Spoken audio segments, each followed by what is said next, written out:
El profesor Mendoza se detuvo en seco cuando contó por tercera vez. 27 estudiantes. Debían ser 28. El sol de la tarde se filtraba entre las copas de los pinos, creando sombras danzantes que parecían burlarse de su creciente desesperación. A sus pies, el sendero pedregoso se extendía serpenteante hacia el campamento base, pero Marina Vega ya no estaba entre el grupo que descendía. ¿Alguien ha visto a Marina? Su voz se quebró ligeramente al pronunciar el nombre. Los adolescentes se giraron con esa mezcla de curiosidad y fastidio típica de los 13 años, algunos sonriendo con esa crueldad inconsciente que solo la juventud puede ejercer sin remordimientos. «Seguro se quedó atrás comiendo», murmuró Sebastián Herrera, y las risas nerviosas brotaron como chispas. El profesor lo fulminó con la mirada, pero el daño ya estaba hecho. Las palabras flotaron en el aire de la montaña como una sentencia. 3 horas antes, cuando el autobús escolar había rugido por última vez antes de alejarse por la carretera serpenteante, Sierra Colorada había recibido a los estudiantes de 7º grado con su majestuosidad habitual. Las montañas se alzaban como gigantes de piedra y bosque. Sus laderas cubiertas de pinos centenarios que susurraban secretos al viento. El aire era limpio y cortante, con ese aroma a tierra húmeda y resina que solo existía a 1800 metros de altura. Marina había bajado del autobús la última, como siempre. Su mochila rosa, demasiado nueva y demasiado llamativa, contrastaba con su figura redondeada enfundada en un buzo gris que parecía querer hacerla invisible. Mientras sus compañeros se dispersaban en grupos ya formados, por años de convivencia escolar, ella permanecía junto al vehículo, fingiendo revisar algo en su mochila para evitar la incómoda realidad de no tener con quién caminar. La excursión había sido planeada como una experiencia educativa sobre flora y fauna regional. El Colegio San Patricio organizaba este viaje cada primavera desde 1975, y nunca había ocurrido nada digno de mención más allá de algún tobillo torcido o crisis de homesick. Los padres firmaban las autorizaciones sin leerlas, confiando en la rutina de lo familiar. Pero 1981 había llegado cargado de tensiones que nadie sabía nombrar. El país vivía tiempos extraños, con noticias que los adultos comentaban en susurros y una sensación generalizada de que algo estaba cambiando, aunque nadie pudiera explicar exactamente qué. En las aulas del San Patricio, esa inquietud se había filtrado de maneras más sutiles, pero igual de corrosivas. Grupos más cerrados, bromas más crueles, una competencia silenciosa por pertenecer que dejaba a algunos definitivamente afuera. Marina Esperanza Vega tenía 13 años, 4 meses y 17 días cuando desapareció. Era la única hija de Remedios Vega, una mujer que limpiaba casas en el Barrio Alto para poder pagar la cuota del colegio privado. Su padre había muerto cuando ella tenía 8 años, víctima de un accidente en la fábrica textil donde trabajaba como operario. Desde entonces, madre e hija habían vivido en una pequeña casa de 2 ambientes en Villa Esperanza, un barrio que llevaba su nombre de pila como una profecía que nadie había sabido interpretar. En el colegio, Marina cargaba el peso invisible de ser diferente en demasiadas formas. No tenía el dinero para los uniformes de marca que usaban sus compañeras, ni para las excursiones extras a centros comerciales los sábados. Su almuerzo siempre era casero, envuelto en papel de diario, mientras otros compraban en la cantina. Pero más que las diferencias económicas, era su cuerpo lo que la convertía en blanco constante de burlas susurradas y miradas de reojo. A los 13 años, Marina pesaba 15 kilos más de lo que las tablas médicas consideraban normal. No era solo gordita, como intentaba consolarse su madre, era genuinamente obesa, con esa redondez que la ropa nunca podía disimular y que hacía que correr en educación física se convirtiera en una humillación semanal. Los adolescentes pueden ser despiadados con quien se sale de la norma, y Marina se había salido de tantas normas que parecía existir en una realidad paralela dentro del mismo salón de clases. Pero tenía algo que sus compañeros no podían quitarle.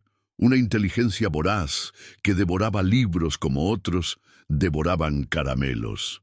Sus ensayos de literatura siempre eran los mejores de la clase. Sus respuestas en historia sorprendían incluso a los profesores, y tenía una manera de entender las matemáticas que parecía intuitiva. En otro contexto, con otros compañeros, tal vez habría brillado. En el San Patricio de 1981, su inteligencia solo la hacía más rara. El cuaderno que siempre llevaba consigo era su refugio. Páginas y páginas llenas de pensamientos que nunca compartiría, poemas que escribía en secreto y observaciones sobre sus compañeros que demostraban una percepción psicológica inquietante para su edad. Lorena se ríe muy fuerte cuando está nerviosa, había anotado. Sebastián es cruel cuando sus padres pelean en casa. La señorita García llora en el baño después de cada consejo de profesores. Ese martes 15 de septiembre, cuando el grupo comenzó la caminata hacia el mirador, Marina había intentado mantenerse cerca del profesor Mendoza. Era un hombre bondadoso, uno de los pocos docentes que no fingía no ver las burlas constantes. Pero la fila se alargó naturalmente, y poco a poco ella fue quedando atrás, cargando su mochila demasiado pesada y respirando con dificultad por el esfuerzo de la subida. Las últimas personas que la vieron con vida fueron Carla Domínguez y Patricia Solís, dos compañeras que la habían encontrado sentada en una piedra a mitad del sendero, jadeando y con lágrimas en los ojos que intentaba disimular, limpiándose el sudor. ¿Estás bien?, había preguntado Carla, más por cortesía que por preocupación genuina. Marina había asentido, señalando su mochila. Se me cayeron algunas cosas. Sigan nomás, yo las alcanzo. Fueron las últimas palabras que alguien le escuchó decir. Cuando el profesor Mendoza se dio cuenta de que faltaba, ya habían llegado al mirador. El sol comenzaba su descenso hacia el horizonte, tiñendo las montañas de un color dorado que en circunstancias normales habría sido hermoso. Pero la belleza se desvanece rápidamente cuando se transforma en escenario de una pesadilla. La búsqueda comenzó de inmediato, con los estudiantes divididos en grupos pequeños, mientras Mendoza utilizaba el radio de emergencia para contactar con la base del Parque Nacional. Los guardabosques llegaron antes del anochecer, junto con la policía local y un grupo de voluntarios del pueblo más cercano. Para las 10 de la noche, había más de 50 personas peinando cada metro del sendero con linternas y faroles. No encontraron nada, ni rastro de la mochila rosa, ni pisadas que se salieran del camino principal, ni siquiera un pedazo de tela enganchado en alguna rama.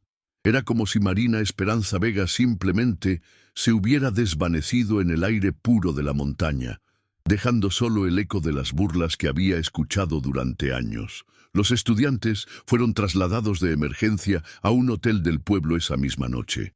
Algunos lloraban. Otros parecían más emocionados por la aventura inesperada que preocupados por su compañera desaparecida. En el cuarto que compartían, Sebastián Herrera le susurró a su compañero de cama. Seguro se escondió para llamar la atención. Ya va a aparecer. Pero Marina no apareció esa noche, ni la siguiente, ni ninguna de las que siguieron. La búsqueda oficial duró 11 días. 11 días en los que Sierra Colorada se convirtió en un hervidero de actividad que el lugar no había conocido jamás. Helicópteros sobrevolaban las cumbres como libélulas metálicas. Perros entrenados olfateaban cada rincón del bosque, y equipos de rescate descendían por barrancos que parecían tragar la luz del sol. Remedios Vega no se movió del pueblo durante esos días. Instalada en una pensión humilde, con una maleta que contenía apenas lo necesario y una esperanza que se desmoronaba hora tras hora. La prensa llegó el cuarto día. Primero fue el corresponsal del diario regional, luego una cámara de televisión de la capital que filmó a Remedios llorando frente a las montañas. La imagen de la mujer sola, vestida de negro como si ya estuviera de luto, se volvió emblemática durante esas semanas. Madre busca a hija desaparecida en Sierra Colorada, rezaban los titulares que nadie quería leer hasta el final. Los compañeros de Marina fueron interrogados uno por uno en una sala improvisada del destacamento policial local. Cada testimonio añadía una pieza al rompecabezas, pero ninguna encajaba con las otras. Algunos recordaban haberla visto con lágrimas en los ojos durante la caminata. Otros insistían en que parecía normal, quizás solo cansada por el esfuerzo físico. Las contradicciones se multiplicaban como ecos en las montañas. Carla Domínguez, la última en verla con vida, fue interrogada 3 veces. Su versión nunca cambió. Marina estaba sentada en una piedra, jadeando, con cosas esparcidas alrededor de su mochila. Había dicho que las alcanzaría. Parecía avergonzada, declaró Carla en el tercer interrogatorio, una observación que agregó sin que nadie se la pidiera, como si hubiera estado reflexionando sobre ese momento durante días. El profesor Mendoza desarrolló una úlcera que lo mantendría en tratamiento médico durante años. En sus pesadillas contaba estudiantes una y otra vez, siempre llegando a 27. Solicitó su traslado a una escuela urbana antes de que terminara el año lectivo y nunca más organizó una excursión. Sus colegas entendían su decisión, pero también sabían que estaban perdiendo a uno de los mejores docentes que había tenido el San Patricio. La teoría oficial, la que terminó archivada en los expedientes judiciales, sugería que Marina había sufrido un accidente. Tal vez se había salido del sendero para descansar en privado, lejos de las miradas burlescas de sus compañeros. Tal vez había perdido el equilibrio cerca de algún barranco, o se había desorientado en el bosque espeso donde la luz del sol apenas penetraba. La montaña era traicionera, especialmente para una niña sin experiencia en terrenos difíciles. Pero había otra teoría, la que circulaba en susurros entre los vecinos del pueblo y los padres de sus compañeros de clase. Esta versión sugería que Marina había huido voluntariamente, que había fingido su desaparición para escapar de una vida que se había vuelto insoportable. Una niña inteligente como ella, decían, podría planear algo así. La hipótesis era cruel y reconfortante a la vez. Cruel porque implicaba que una niña de 13 años había preferido el peligro de la montaña antes que regresar a su vida normal. Reconfortante porque sugería que seguía viva en algún lugar. Remedios nunca aceptó ninguna de las dos teorías. Durante meses después de la desaparición, siguió yendo a Sierra Colorada cada fin de semana, recorriendo senderos con una determinación que preocupaba incluso a los guardabosques más experimentados. Llevaba termos de té, sándwiches envueltos en papel y la foto escolar más reciente de Marina, que mostraba a todos los desconocidos que se cruzaba en el camino. ¿Ha visto a mi hija?, preguntaba con una voz que se iba apagando mes tras mes. La gente la miraba con esa mezcla de compasión e incomodidad que despiertan las tragedias ajenas cuando se prolongan demasiado. Algunos mentían diciendo que sí habían visto a una niña parecida solo para darle un momento de esperanza. Otros desviaban la mirada y seguían caminando. En el Colegio San Patricio, el nombre de Marina Vega se convirtió en algo que no se mencionaba. No por prohibición explícita, sino por ese acuerdo tácito que surge cuando un tema se vuelve demasiado incómodo para procesarlo. Los estudiantes que habían estado en la excursión desarrollaron versiones ligeramente diferentes de los hechos con el paso del tiempo, como si la memoria fuera un manuscrito que cada uno editaba según sus propias necesidades psicológicas. Sebastián Herrera, quien había hecho el comentario cruel sobre Marina el día de la desaparición, se volvió más silencioso. Sus padres notaron el cambio y lo llevaron a un psicólogo, pero él nunca admitió que la desaparición de su compañera lo había afectado. En sus sueños, sin embargo, escuchaba su propia voz haciendo esa broma sobre la comida y despertaba con una sensación de ahogo que no sabía explicar. Carla Domínguez cambió de colegio al año siguiente. Sus padres dijeron que era por razones económicas, pero ella sabía que no podía seguir sentándose en el mismo salón donde Marina había estado, mirando el pupitre vacío que nadie se animaba a ocupar. Durante años, cada vez que veía a una niña con sobrepeso en la calle, sentía una punzada de culpa que no sabía de dónde venía. La directora del colegio, la señora Martínez, implementó nuevos protocolos para las excursiones. Listas de asistencia más rigurosas, sistemas de compañeros obligatorios, radios de comunicación para cada grupo pequeño. Medidas que llegaban demasiado tarde para Marina, pero que tal vez protegerían a futuros estudiantes. En privado, se preguntaba si habían fallado como institución educativa, si habían permitido que el ambiente escolar se volviera tan tóxico que una niña había preferido desaparecer antes que pedir ayuda. Los años pasaron con esa pesadez particular que tienen los misterios sin resolver. 1982 trajo nuevas preocupaciones nacionales que relegaron el caso a las páginas interiores de los periódicos. Para 1984, solo se mencionaba en los aniversarios, con notas breves que resumían los hechos sin agregar información nueva. La cara regordeta de Marina, sonriendo tímidamente en su foto escolar, se fue desvaneciendo de la memoria colectiva como una polaroid expuesta demasiado tiempo al sol.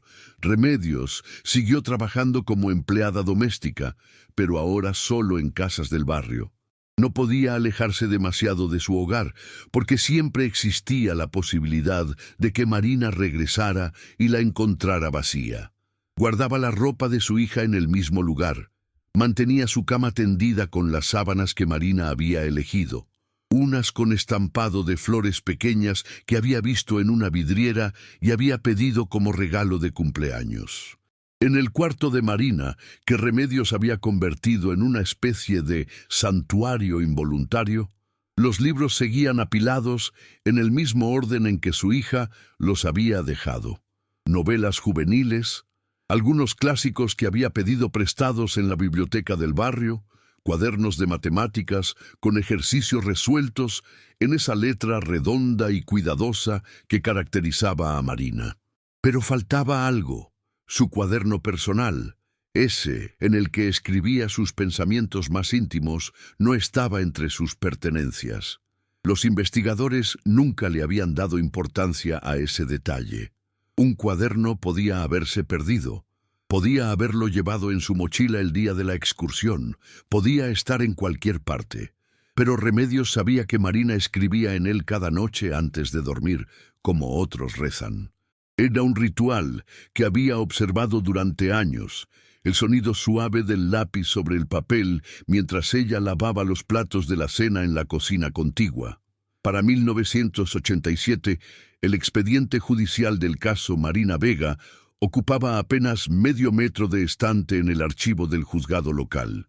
Páginas y páginas de testimonios, mapas marcados con las zonas de búsqueda, fotografías de la montaña tomadas desde diferentes ángulos, informes de perros rastreadores, análisis de patrones climáticos del día de la desaparición. Todo muy meticuloso, todo muy completo, todo absolutamente inútil para encontrar a una niña que parecía haberse esfumado del mundo físico. Los compañeros de Marina terminaron la secundaria, comenzaron trabajos o estudios universitarios, se enamoraron, se casaron, tuvieron hijos. La vida siguió su curso natural, como debe ser. Pero en reuniones casuales, cuando se encontraban en el supermercado o en algún evento familiar, a veces surgía el tema sin que nadie lo planificara. ¿Se acuerdan de Marina Vega?, decía alguien, y el grupo se sumía en un silencio incómodo. Pobre chica. Era la respuesta más común. Nunca supimos qué le pasó realmente, agregaba otro. Y ahí terminaba la conversación, porque nadie quería adentrarse demasiado en territorio que seguía siendo pantanoso después de tantos años. En 1989, 8 años después de la desaparición, Remedios Vega sufrió un infarto menor mientras colgaba ropa en el patio de su casa. Los médicos dijeron que era estrés acumulado, que su corazón había estado trabajando bajo presión durante demasiado tiempo. Durante su recuperación, algunas vecinas la animaron a mudarse, a comenzar una nueva vida en otra ciudad, donde no todos los rincones le recordaran a Marina. ¿Pero qué pasa si vuelve y no me encuentra?, preguntaba Remedios con una lógica que para otros sonaba a obsesión, pero que para ella era simple sentido común maternal. Nadie sabía qué responder a eso. El invierno de 1990 fue particularmente cruel en Sierra Colorada. Las nevadas bloquearon senderos durante semanas, y cuando finalmente se derritieron, algunos excursionistas encontraron objetos personales perdidos años atrás. Una gorra de béisbol de 1985, una cantimplora oxidada, fragmentos de una carpa que había volado durante una tormenta, pero nada que perteneciera a Marina. Para entonces, ella habría tenido 22 años.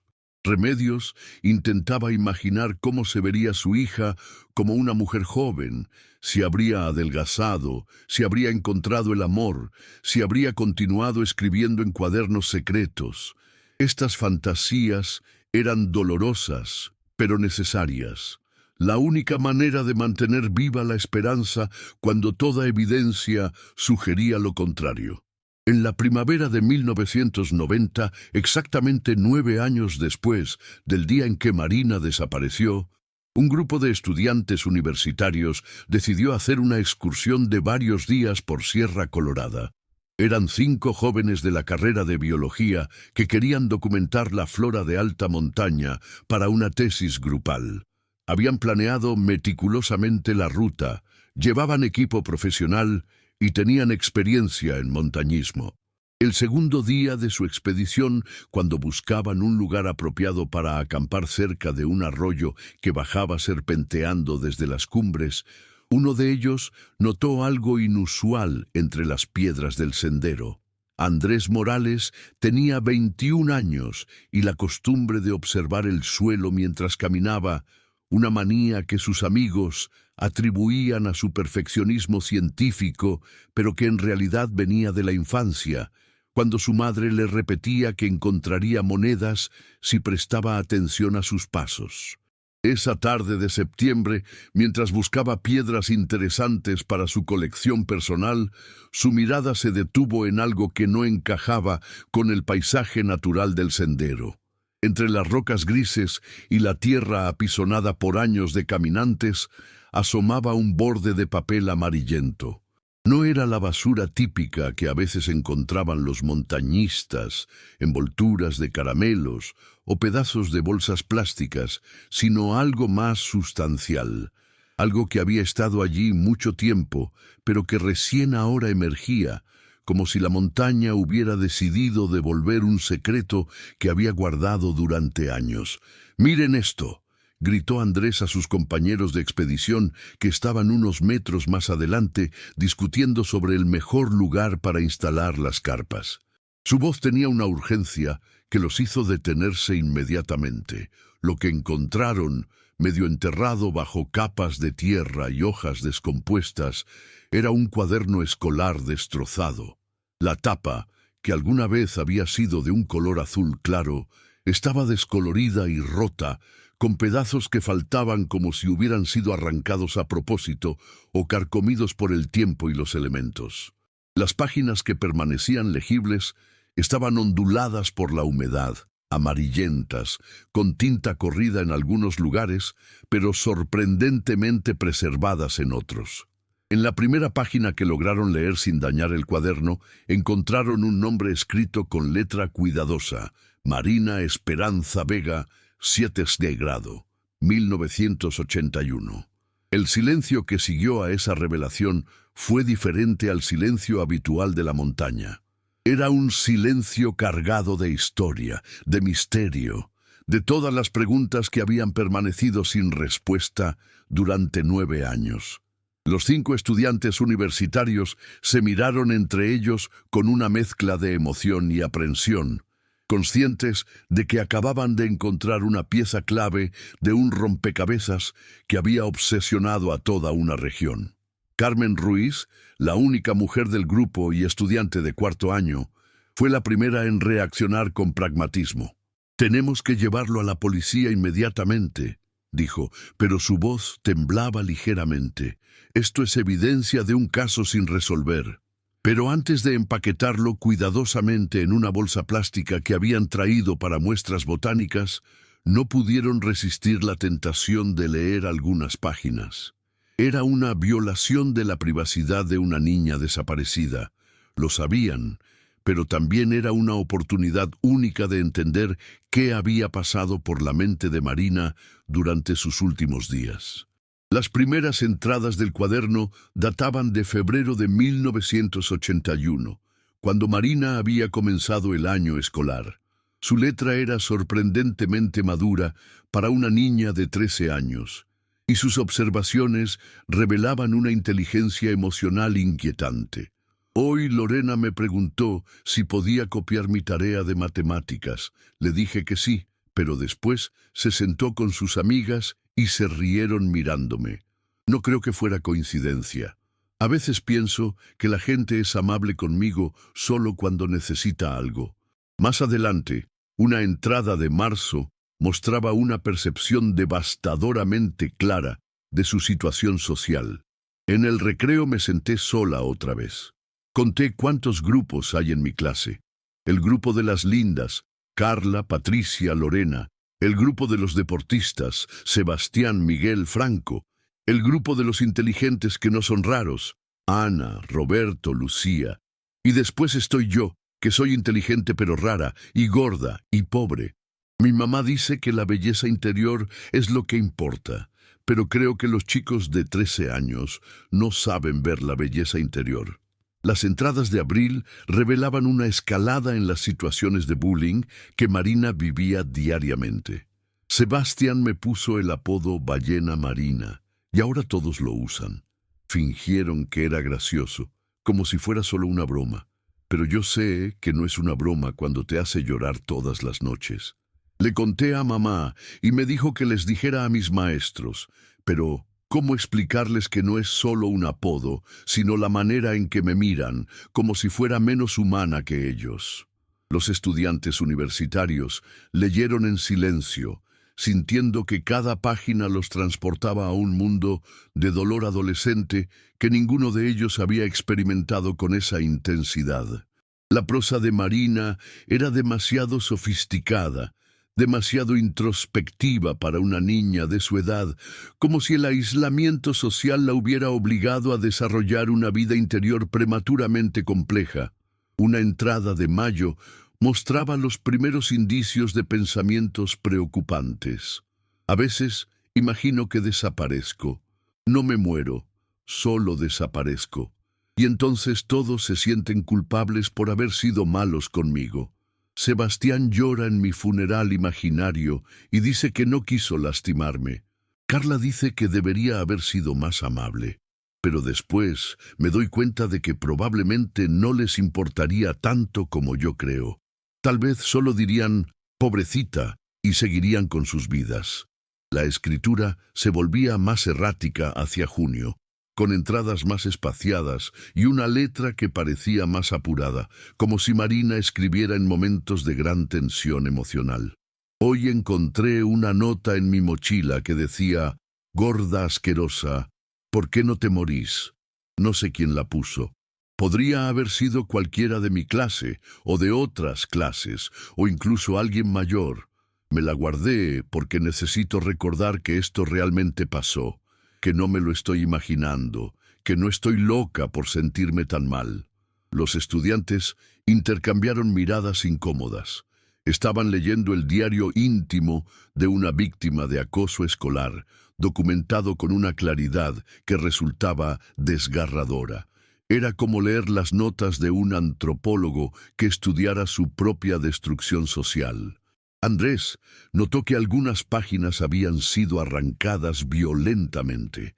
Los bordes irregulares sugerían que alguien había destrozado el cuaderno con prisa o con ira. Había sido Marina misma en un momento de frustración, o había sido otra persona después de encontrarlo. Las últimas entradas legibles databan de principios de septiembre de 1981, apenas 2 semanas antes de la excursión fatal. La escritura de Marina había adquirido una calidad diferente, más determinada pero también más sombría.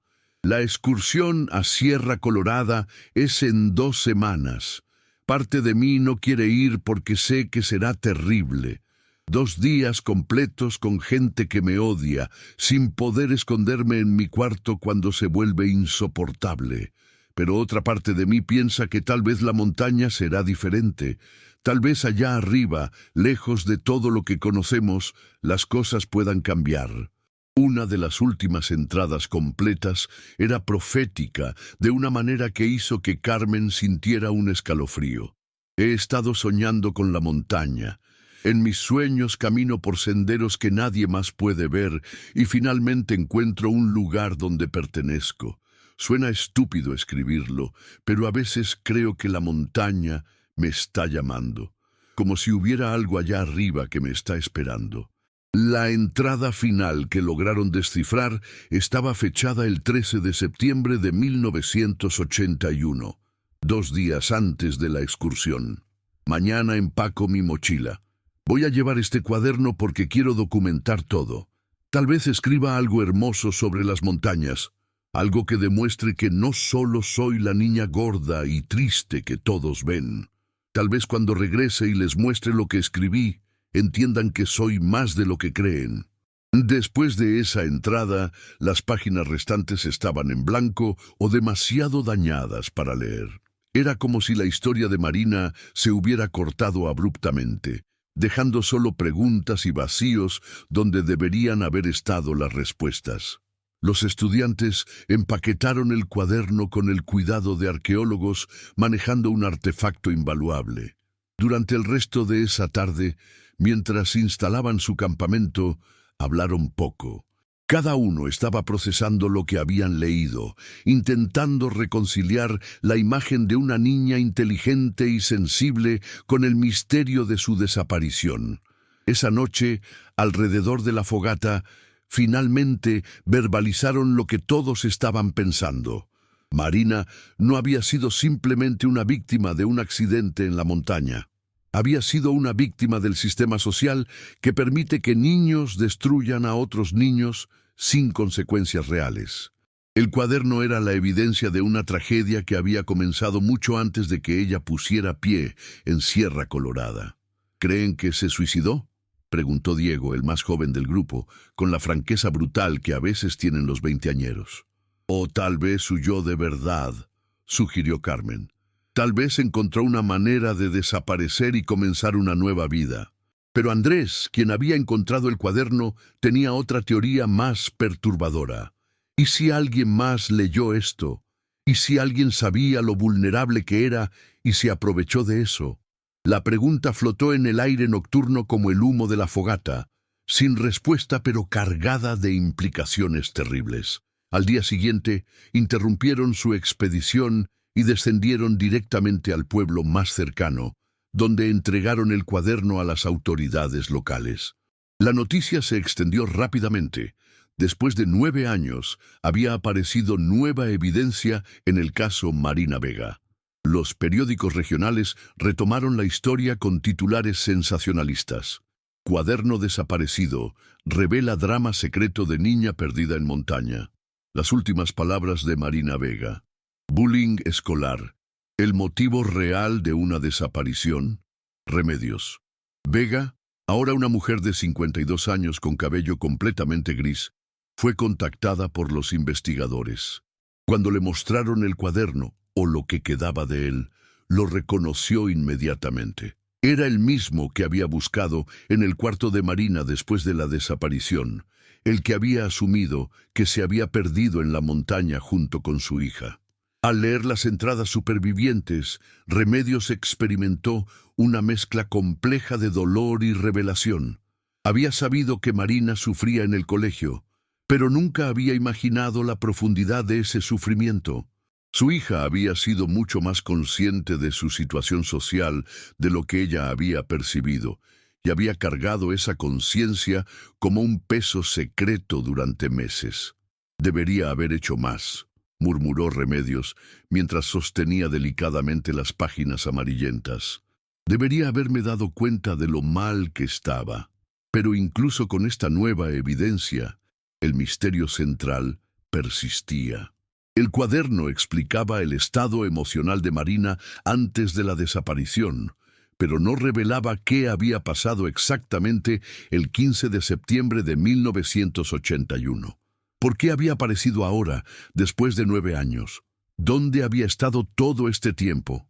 ¿Y quién lo había destrozado de esa manera? Los investigadores reabrieron oficialmente el caso, pero con recursos limitados y pistas que tenían casi una década de antigüedad.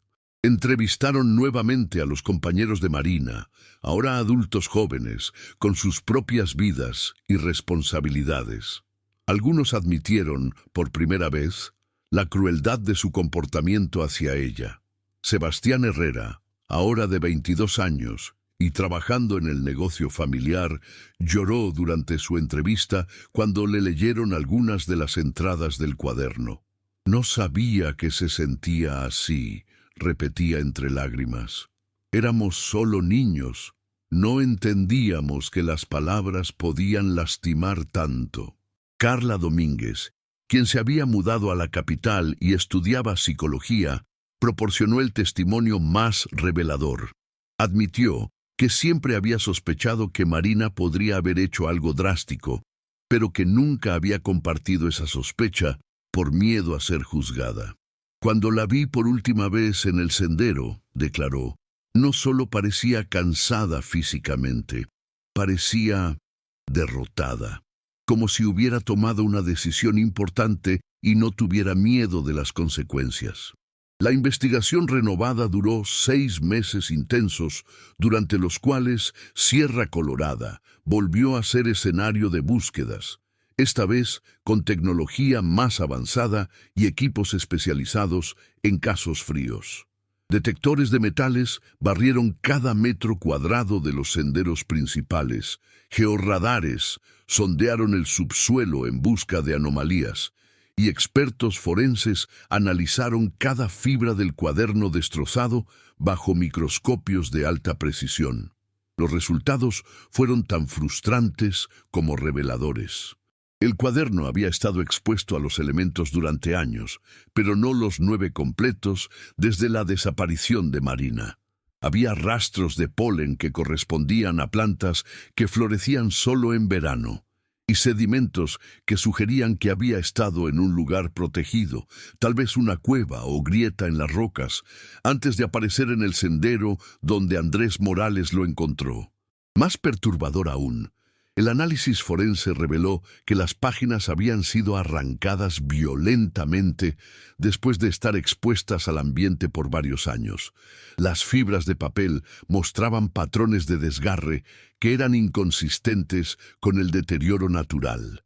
Alguien había encontrado el cuaderno antes que los estudiantes universitarios, lo había leído y había destruido sistemáticamente ciertas secciones antes de abandonarlo nuevamente en la montaña. Esta revelación transformó completamente la naturaleza del caso. Ya no se trataba solo de una niña desaparecida, sino de alguien que había estado ocultando evidencia durante años. Alguien que conocía la ubicación del cuaderno, que tenía acceso regular a Sierra Colorada, y que por alguna razón había decidido que ciertas páginas no debían ser leídas jamás.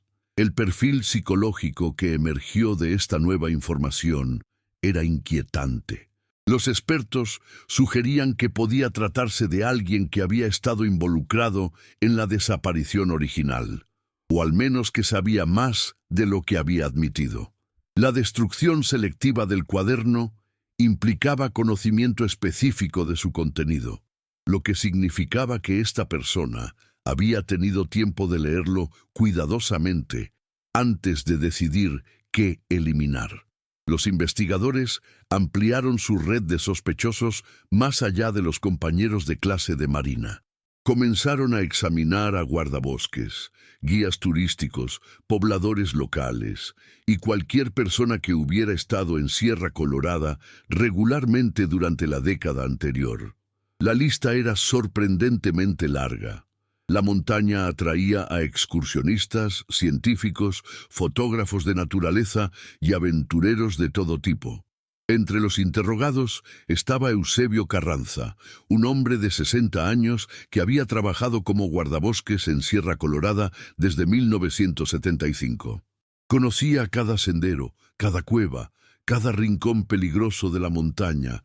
Había participado en la búsqueda original de Marina y había sido uno de los más dedicados durante esas primeras semanas desesperantes. Bajo interrogatorio, Carranza admitió algo que no había revelado en 1981. Había encontrado rastros de una fogata improvisada cerca del lugar donde Marina fue vista por última vez. Cenizas frescas, círculas de piedras y lo que parecían ser restos de papel quemado.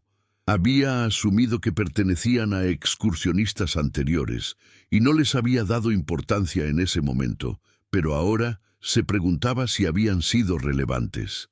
¿Por qué no reportó esto en 1981?, le preguntó el investigador principal. Carranza se removió incómodo en su silla. Había tantas pistas falsas, tantas teorías. No quería agregar más confusión. Además, el papel quemado podía haber sido cualquier cosa: basura, material de acampe. No pensé que fuera importante. Pero había algo más en su testimonio que no terminaba de encajar. Cuando le preguntaron específicamente sobre sus actividades durante los años posteriores a la desaparición, mencionó que regularmente patrullaba senderos menos transitados, incluyendo algunos que estaban técnicamente fuera de su jurisdicción oficial. «Es mi montaña», explicó. «Me siento responsable por cada metro cuadrado». Los investigadores se preguntaron si esa dedicación excepcional podía tener motivaciones menos altruistas. ¿Había estado Carranza protegiendo algo durante todos esos años? ¿Era él quien había encontrado y mutilado el cuaderno? Sin embargo, las pruebas circunstanciales no eran suficientes para una acusación formal, y Carranza había cooperado completamente con la investigación renovada. Su historial laboral era impecable, no tenía antecedentes penales y varios testigos confirmaban su carácter íntegro y su genuina preocupación por la seguridad de los visitantes de la montaña. Mientras tanto, los excompañeros de Marina vivían sus propios procesos de reflexión y culpa. El hallazgo del cuaderno había removido heridas que creían cicatrizadas, obligándolos a confrontar el papel que habían jugado en la tragedia. Sebastián Herrera había comenzado terapia psicológica después de leer las entradas donde Marina documentaba el impacto de sus burlas. Su terapeuta le sugirió que escribiera una carta a Marina como ejercicio de sanación, aunque sabía que nunca podría entregarla. En esa carta, Sebastián había escrito: «No sabía que las palabras podían matar de la misma manera que los golpes. Si pudiera regresar el tiempo, me sentaría contigo en los recreos. Te habría defendido cuando otros se burlaban.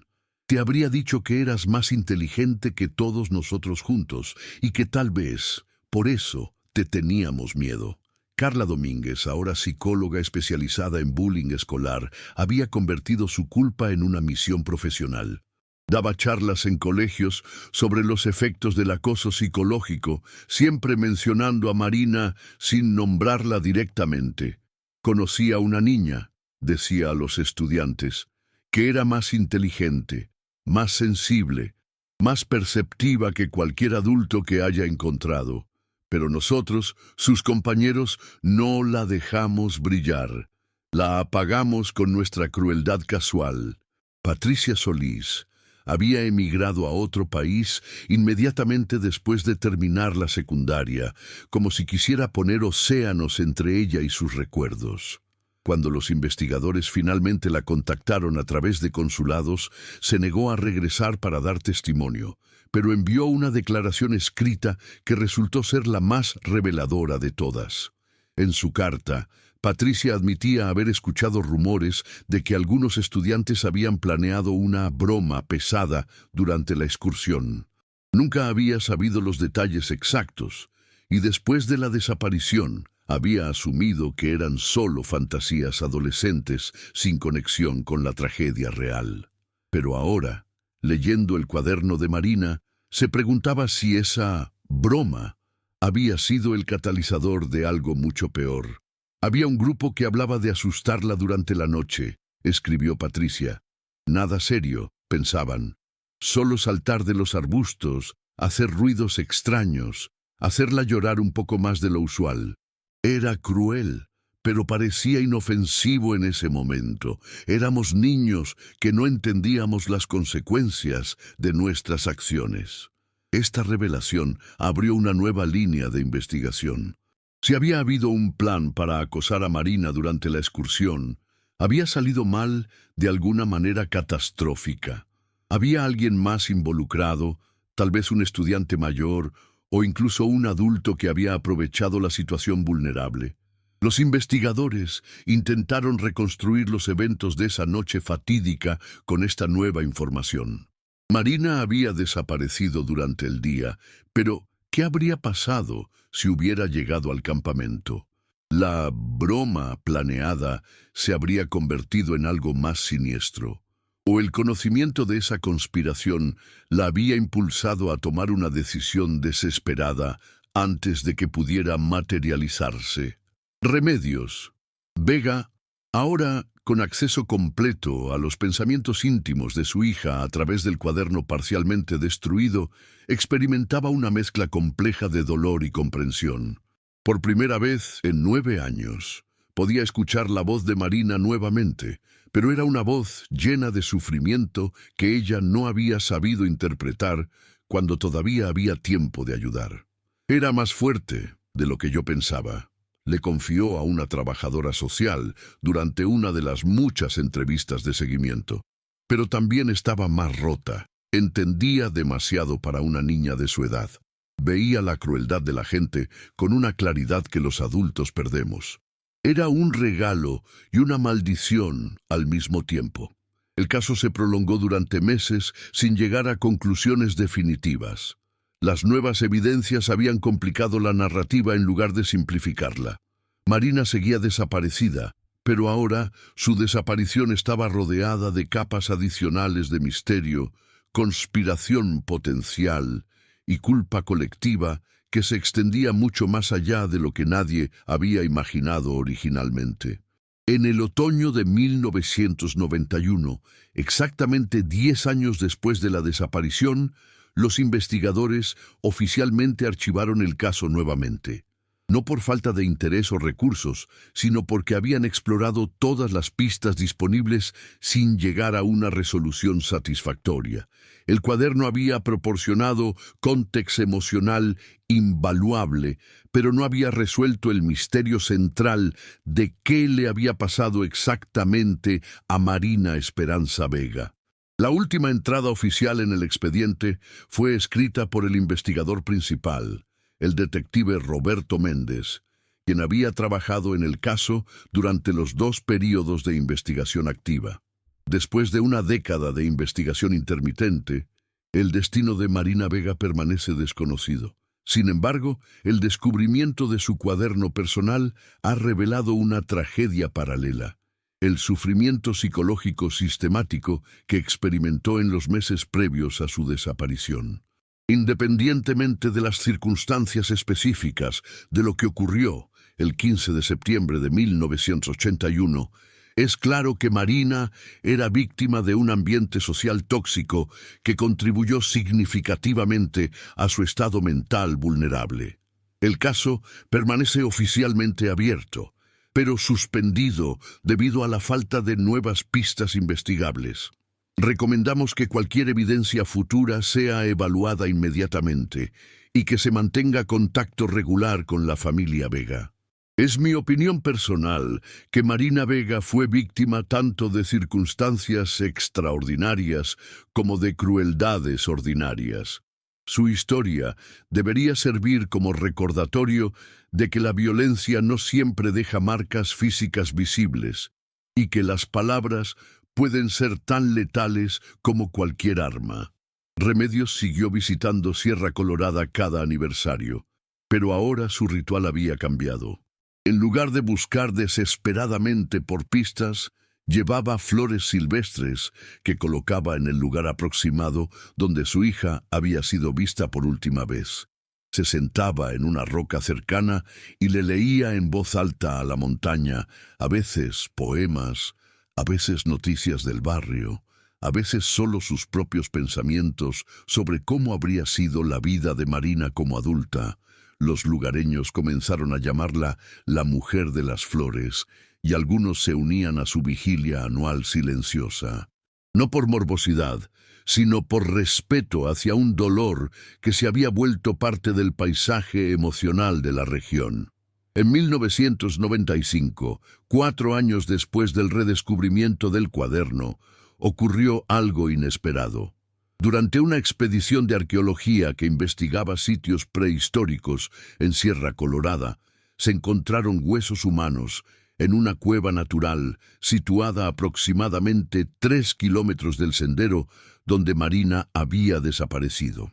Los restos eran demasiado antiguos para pertenecer a Marina. El análisis forense los databa en varios siglos de antigüedad. Pero el hallazgo reavivó brevemente la esperanza y el interés mediático. La cueva donde se encontraron los huesos antiguos era inaccesible sin equipo de escalada especializado y había estado sellada por desprendimientos de rocas hasta que un terremoto menor en 1994 había creado una abertura suficiente para que los arqueólogos la exploraran. Era físicamente imposible que Marina hubiera llegado allí por sus propios medios, pero la proximidad geográfica fue suficiente para generar especulación renovada.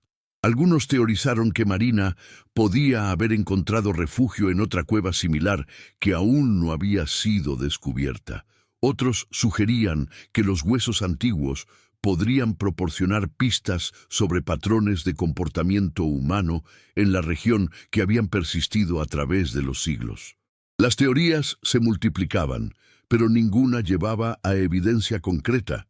Para 1999, casi 2 décadas después de la desaparición original, Marina Vega habría tenido 31 años. Remedios, ahora una mujer de 60 años con artritis y problemas cardíacos, había comenzado a prepararse para la posibilidad de que muriera sin conocer jamás la verdad sobre su hija.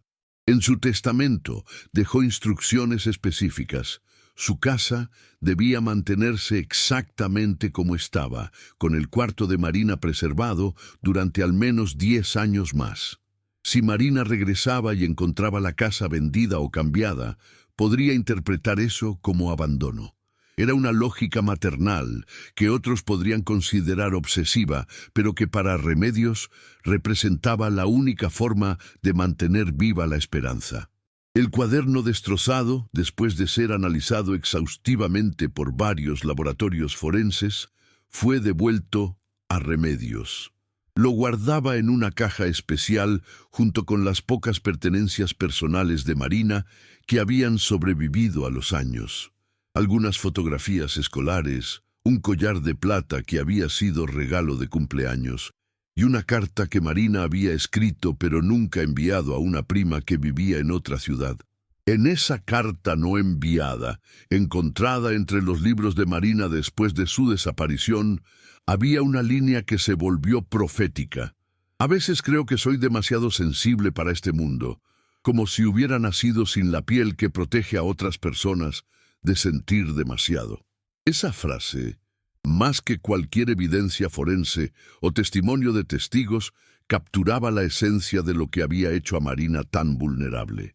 No solo había sido víctima de bullying sistemático, sino que había experimentado ese bullying con una intensidad emocional que otros podrían no haber soportado. El misterio de Marina Esperanza Vega se convirtió en parte del folclore local. Las nuevas generaciones de estudiantes del Colegio San Patricio conocían su historia y los protocolos contra el acoso escolar que se implementaron llevaban su nombre, aunque discretamente. Los guías turísticos de Sierra Colorada mencionaban ocasionalmente a la niña perdida a grupos particularmente interesados en historias locales, siempre con respeto y nunca sensacionalizando la tragedia. En el pueblo cercano a la montaña, algunos residentes mayores afirmaban ocasionalmente haber visto a una mujer joven que se parecía a como Marina habría lucido de adulta. Siempre era en la distancia, siempre en el crepúsculo, siempre desapareciendo antes de que pudieran estar seguros de lo que habían visto. Los escépticos atribuían estos avistamientos a ilusiones ópticas o pensamiento deseoso, pero las historias persistían. Había encontrado Marina una manera de sobrevivir en la montaña, viviendo como una ermitaña durante décadas. Había huido exitosamente y creado una nueva identidad en algún lugar lejano. Había sido víctima de un accidente cuya evidencia permanecía enterrada bajo años de sedimentación natural. ¿O había alguien con conocimiento directo de su destino que había guardado el secreto durante 20 años? Todas estas preguntas permanecían sin respuesta, flotando en el aire delgado de Sierra Colorada, como los ecos de una conversación que nunca había concluido. El caso de Marina Vega se había convertido en algo más que un misterio sin resolver. Era un espejo que reflejaba las fallas de una sociedad que permite que la crueldad casual destruya a sus miembros más vulnerables. En el final, quizás la pregunta más importante no era qué le había pasado exactamente a Marina esa tarde de septiembre en 1981, sino por qué había llegado a un punto donde desaparecer parecía su mejor opción disponible. Su cuaderno destrozado había proporcionado esa respuesta con claridad devastadora. Había sido sistemáticamente privada de su dignidad humana básica hasta que la existencia misma se había vuelto insoportable. Y en algún lugar, entre los pinos centenarios de Sierra Colorada, esa verdad seguía resonando como un recordatorio silencioso de que algunas heridas son invisibles hasta que es demasiado tarde para sanarlas. La historia de Marina Esperanza Vega nos recuerda que detrás de cada desaparición hay una vida completa, llena de sueños, miedos y esperanzas que nunca conocimos. ¿Qué opinas? ¿Crees que Marina encontró finalmente su lugar en las montañas? ¿O su historia terminó de una manera más trágica? Si esta historia te impactó tanto como a nosotros, no olvides suscribirte al canal para más casos que te harán reflexionar sobre los misterios que nos rodean. Dale like si crees que estos relatos necesitan ser contados y compártelo con alguien que entienda que a veces las preguntas más importantes son las que nunca tienen respuesta. Nos vemos en el próximo misterio. Gracias por acompañarnos en este viaje hacia lo desconocido.